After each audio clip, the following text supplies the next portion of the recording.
Hello दोस्तों, नमस्ते, राम राम। मैं हूं अमित चौधरी। स्वागत है आपके अपने YouTube channel Amit sir GK में।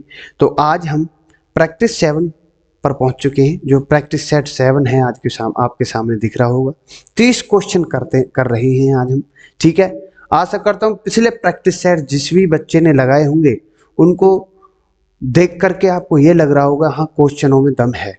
ठीक है, मैंने एक बात और बोली है कि आपको प्रॉपर क्वेश्चन ही चाहिए या हर क्वेश्चन का थोड़ा सा एनालिसिस करके मैं दूं, जैसा मैं पहले डेमो में भी दे चुका हूं, वो अच्छे है, या प्रॉपर तरीके से आपको क्वेश्चन ही चाहिए, क्वेश्चन आंसर ही चाहिए, ये मुझे इन कमेंट में बता दीजिए बस, प्लीज रिक्वेस्ट है। ठीक है, मैं क्वेश्चन तो सेंड कर दूंगा पर लेकिन ये बात नहीं सुनूंगा फिर बाद में मैं कि किसी टॉपिक से रिलेटेड एक या दो क्वेश्चन आपने नहीं बताए से। ठीक है, ये आप पर छोड़ता हूं मैं। अगर आपको ये चाहिए कि एक टॉपिक से एक क्वेश्चन मैं निकाल के लाऊं और उससे रिलेटेड दो या तीन क्वेश्चन और मैं आपको बता करके दूं, तो उसमें वो ठीक है, या प्रॉपर बस क्वेश्चन आंसर करवाता चलूं वो ठीक है। ये बात मैं आप पर छोड़ता हूं। ठीक है, अपने प्रैक्टिस सेट को हम शुरू करते हैं। ठीक है, और एक बात और कहना चाहता हूं कि जीके की जंग अमित सर के संग जो मेरा बैच है 6 to 10th class NCERT based सारी क्लासेस हो रही हैं।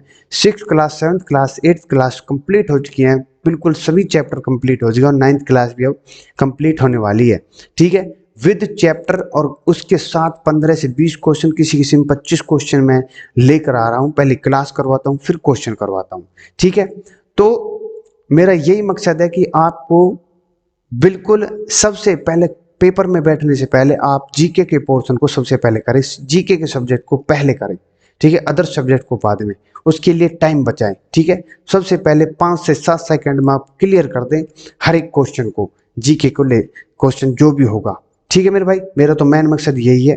ठीक है, हर बच्चे के भीतर जो भय भूत वास्ट जो बताते हैं वो सारी चीजें मैं मिटा दूंगा अपने इस बैच के द्वारा, अपने माध्यम, इस यूट्यूब माध्यम के, अपने चैनल के माध्यम से। ठीक है, मेरा मेन मकसद यही है। ठीक है, फ्री है सब कुछ, फ्री जी। आपको मैंने अभी तक पीडीएफ दिए हैं, वीडियो क्लासेस दिए हैं, सभी चीजें मैंने ऑन टेलीग्राम पर सब कुछ दे रहा हूँ फ्री, कोई निःशुल्क है सब कुछ। और मुझे 1 रुपया चाहिए नहीं। ठीक है, मुझे मेन मकसद यही है कि बच्चे के दिमाग से फितूर निकाला जाए जीके जो वास्ट और भूत बताते हैं। ठीक है, तो शुरू करते हैं आज हम अपनी सीधी फर्स्ट स्लाइड। ये देख लेना, लगाओ दम, जोरदारी से लगाऊंगा, मैं ही तो बदलूंगा आपका वक्त। ठीक है, सिर्फ जीके के इस कोर्स के, इस बैच के, इन पर प्रैक्टिस सेटों के माध्यम से। ठीक है, तो शुरू करते हैं हम। फर्स्ट क्वेश्चन आपके सामने है। ठीक है, फर्स्ट क्वेश्चन, भारत में राष्ट्रीय कैलेंडर कब लागू किया गया था? ये क्वेश्चन है, आया हुआ क्वेश्चन है, इसलिए सबसे पहले मैंने यही डाला है। 22 मार्च 1957 को, 23 मार्च 1955 को, 22 जून 1844 को, या 11 जुलाई 1922 को। तो 22 मार्च 1957 को हमारा जो भारत का कैलेंडर है वो लागू हुआ था। ये इंपॉर्टेंट है इसलिए मैं इसको लेकर आया हूं। ठीक है, नेक्स्ट क्वेश्चन है, भारत का एकमात्र राज्य कौन सा है जो केसर का उत्पादन कर रहा है? इसको पूछने में ये कई एसएससी में भी आया, जीडी में भी आया अभी। ठीक है, तो इसलिए मैंने डाल दिया है। तो केसर का उत्पादन सबसे ज्यादा कहां पर होता है? तमिलनाडु में, कर्नाटक में, जम्मू कश्मीर में, गोवा में। तो C, Jammu Kashmir is the right answer हो जाता है आपके सामने। बहुत ही अच्छे तरीके से इसी प्रकार से चलेंगे हम। ठीक है, थोड़ा सा मैं बता रहा हूं, जैसे क्वेश्चन कराया मैंने, भारत में राष्ट्रीय कैलेंडर कब लागू हुआ, तो इसके बारे में थोड़ी सी डिटेल में बता दूंगा। इससे रिलेटेड एक दो क्वेश्चन और पूछ सकता है आपसे। ठीक है, कि भारतीय राष्ट्रीय पंचांग या भारत का राष्ट्रीय कैलेंडर संक्षिप्त नाम पूछ सकता है, भारंग है। ठीक है, भारत में उपयोग में आने वाली सरकारी सिविल कैलेंडर है। ठीक है, यह सक्संवत पर आधारित है, यहाँ से क्वेश्चन आए हुए आपको पता होगा खूब अच्छे तरीके से। और गैगरियन जो कैलेंडर जो हम यूज करते हैं, जो ईसाई का कैलेंडर, ईसाई धर्म का, ईसाई माह का।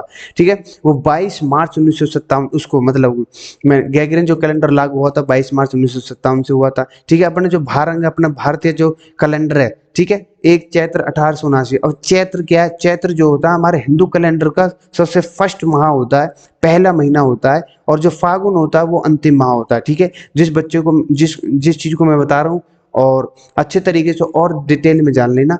ठीक है, इसको सर्च करके, हालांकि यहाँ से क्वेश्चन बाहर नहीं जाएगा। नेक्स्ट क्वेश्चन था, भारत का एकमात्र राज्य कौन सा जो केसर का उत्पादन करता है? हैं, यही था ना। तो केसर विश्व का सबसे कीमती पौधा होता है।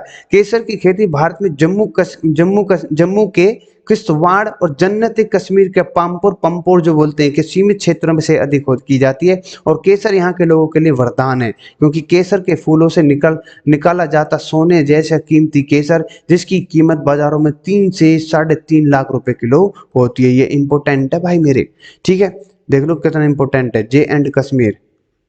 ठीक है, तो नेक्स्ट चलते हैं।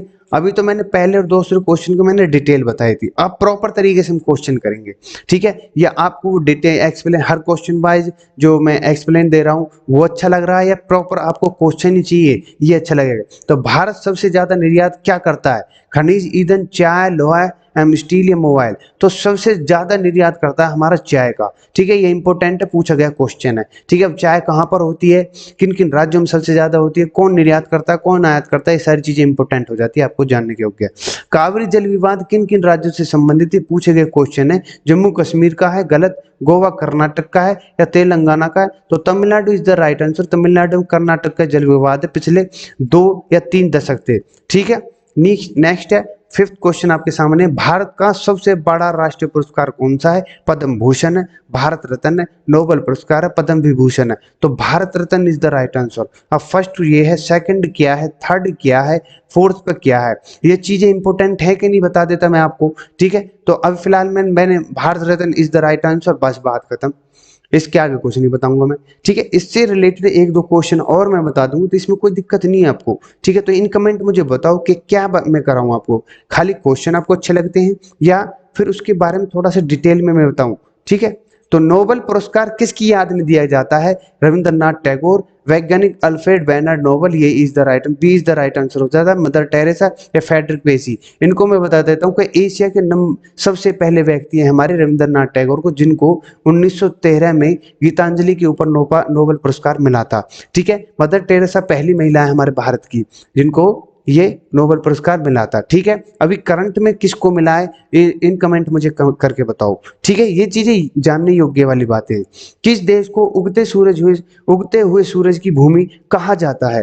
भारत को, जापान को, नॉर्वे को, स्वीडन को? तो Japan is the right answer, लेकिन नॉर्वे को जो छिपता हुआ सूरज कहते हैं, ठीक है, ये इंपॉर्टेंट है। और आप सर्च कर लेना, नॉर्वे हो जाता है जो सबसे एंड में इसको सूरज की छिपता है, ठीक है, दिखता है मतलब। किस जान को रेगिस्तान का जहाज कहा जाता है? रेगिस्तान का जहाज क्या है? घोड़ा होता है, तेंदुआ है, ऊंट है, शेर है? तो इसका तो सिंपल आंसर है ऊंट है, ठीक है। नेक्स्ट है, क्षेत्रफल की दृष्टि से भारत का सबसे छोटा राज्य कौन सा है?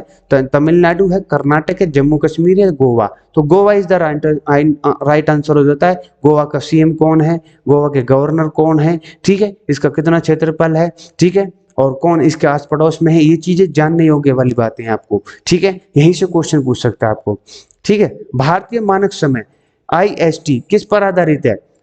मतलब जो भारतीय मानक समय मैंने बताया था, एक तो विश्व का बताया था, विश्व मानक समय, ठीक है, एक आपका भारतीय मानक समय। ये सारी चीजें मैंने ज्योग्राफी के चैप्टर वाइज बिल्कुल क्लियर कर रखी है, एक एक चीज को मैंने बताया अपने बैच में, ठीक है, जो कि फ्री पड़ा है ऑन यूट्यूब पर। तो 82.5 degree is the right answer हो जाता है, और सभी गलत हो जाते हैं।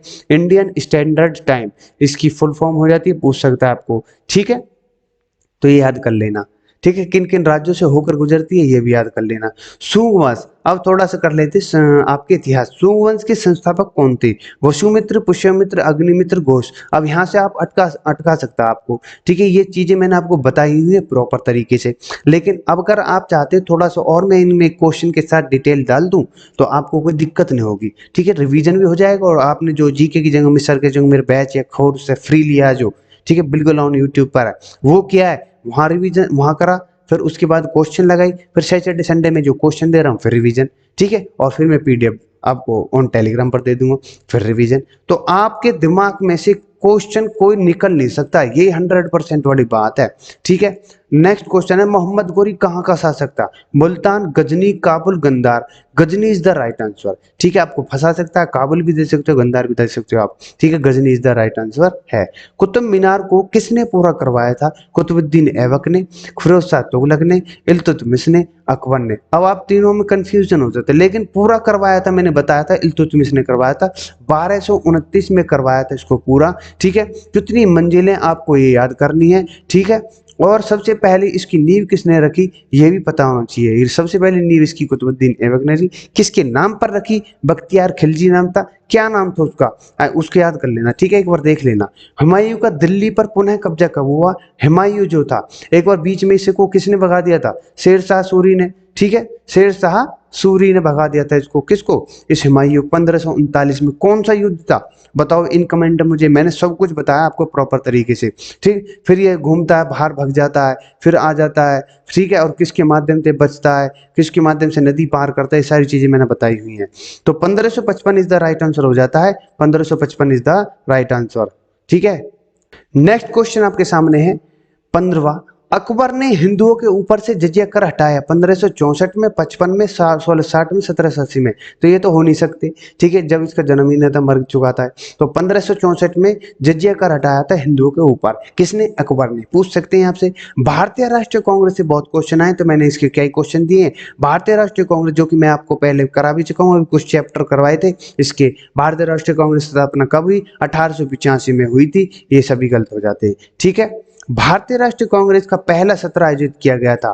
पहला सत्र कहां पर? मुंबई में, गोवा में, कर्नाटक में, मद्रास में। आपको फंसा सकता है। 1885 Mumbai is the right answer हो जाता है, ए इज द राइट आंसर हो जाता है, ठीक है। भारतीय राष्ट्रीय कांग्रेस की पहली महिला अध्यक्ष, 18वां क्वेश्चन है, पहली महिला अध्यक्ष कौन है? महिला के बारे में पूछा है। सरोजिनी नायडू, इन दोनों में कंफ्यूज हो सकते हो आप, श्रीमती एनी बेसेंट और सरोजिनी नायडू। तो श्रीमती एनी बेसेंट जी थी पहली महिला कांग्रेस। लेकिन पूछ सकता है पहली अपने भारत की महिला कौन थी, वो इन कमेंट मुझे बताओ, ठीक है, वो दे भी रखा है।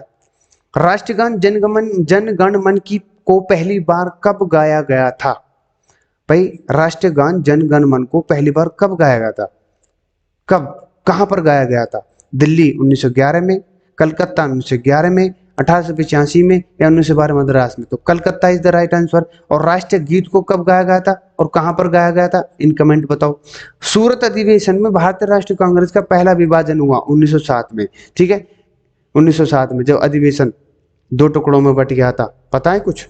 ये बातें बहुत इंपॉर्टेंट है, अगर आपको चाहिए कि थोड़ी सी डिटेल में बता दूं तो मुझे बता सकते हो आप, ठीक है। नेक्स्ट है 21 क्वेश्चन है, भारतीय संविधान का निर्माण करने वाली सभा का गठन कब हुआ था? अब भारतीय संविधान की बात हुई है, तो उसकी भारतीय संविधान का निर्माण की करने वाली जो सभा थी उसका गठन कब हुआ था? 1944, 45, 46, 47। तो 1946, इसको मैं बहुत अच्छी तरीके से संविधान के बारे में बताया है, ठीक है। भारतीय संविधान सभा की स्थापना कब हुई? अब स्थापना की बात की है, स्थापना की, तो 6 दिसंबर 1946 को भारतीय संविधान सभा की स्थापना हुई थी, ठीक है। भारतीय संविधान के किस अनुच्छेद में अस्पृश्यता, ठीक है, अनटचेबल की समाप्ति हुई है का प्रावधान है या सुविधा है, जो भी कुछ है? अनुच्छेद 17 इज द राइट आंसर हो जाता है, और सभी गलत हो जाते हैं, ठीक है मेरे भाई।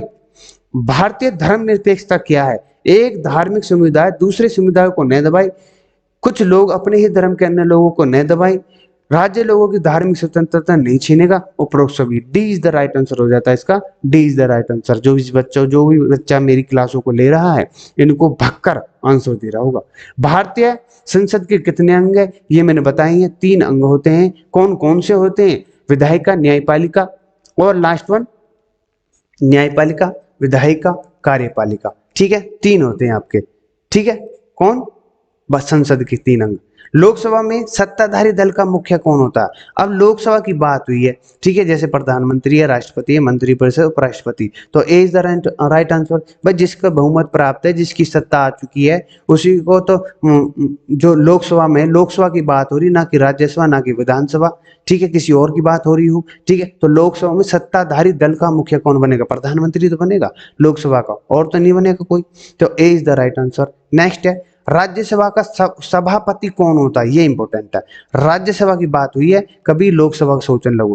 प्रधानमंत्री, उप प्रधानमंत्री, राष्ट्रपति, उपराष्ट्रपति। तो D is the right answer. अब उपराष्ट्रपति कौन है इस समय, और हमारी राज्यसभा का उपसभापति कौन है, ये इंसर्ट मारो। प्रत्येक नागरिक को जीवन का मौलिक अधिकार, 28 क्वेश्चन आपके सामने है। जीवन का मौलिक अधिकार किस अनुच्छेद में है? जीवन का जीने का अधिकार किस में है? अनुच्छेद 17, 21, 19, 15। मैं इसलिए इन क्वेश्चनों को करवा रहे हैं क्योंकि मेरे चैप्टर में ये इन चीजों को बताया गया है, मैंने अपने द्वारा क्लासों में बताया गया, तो इसलिए इन चीजों को मैं रिपीट करवाऊं। जीवन का मौलिक अधिकार अनुच्छेद 21 में है, ठीक है। भारत 29 क्वेश्चन है कि भारत के सर्वोच्च न्यायालय की कब स्थापना हुई। अब सर्वोच्च न्यायालय की स्थापना कब हुई, जब संविधान लागू होगा। तो संविधान कब हुआ लागू, 26 जनवरी 1950 को। ठीक है, सिंपल है।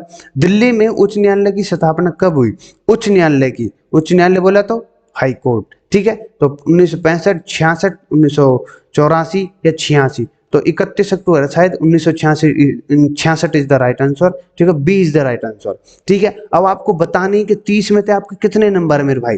ठीक है, 30 में से आपके कितने नंबर आए हैं ये इन कमेंट मुझे बता देना। ठीक है, अगर आप चाहते हो कि हर क्वेश्चन के साथ थोड़ा सा डिटेल में बता दूं, एक दो क्वेश्चन और आपके हो जाएंगे, उससे आपकी मदद हो जाएगी, तो मुझे इन कमेंट बता देना कि सर यहाँ या भाई आप मेरे यहाँ से आप ये डिटेल बताओ या थोड़ा एक दो क्वेश्चन और करके बताओ। ठीक है, तो आशा करता हूँ सारी चीजें आपको समझ में आई होंगी। प्रॉपर तरीके से जिस तरीके से हम चल रहे हैं अपने बैच में, अपने प्रैक्टिस सेटों में, इससे मुझे अंदाजा लग रहा है कि आप पेपर की कमर को जरूर तोड़ोगे। ठीक है, तो इसी के साथ मैं विदा लेना चाहता हूँ। नमस्ते, राम राम, जय हिंद, जय भारत। ठीक है, लाइक शेयर सब्सक्राइब कर दो भाइयों, और सभी को बता दो फ्री चल रहा है सब कुछ। ठीक है।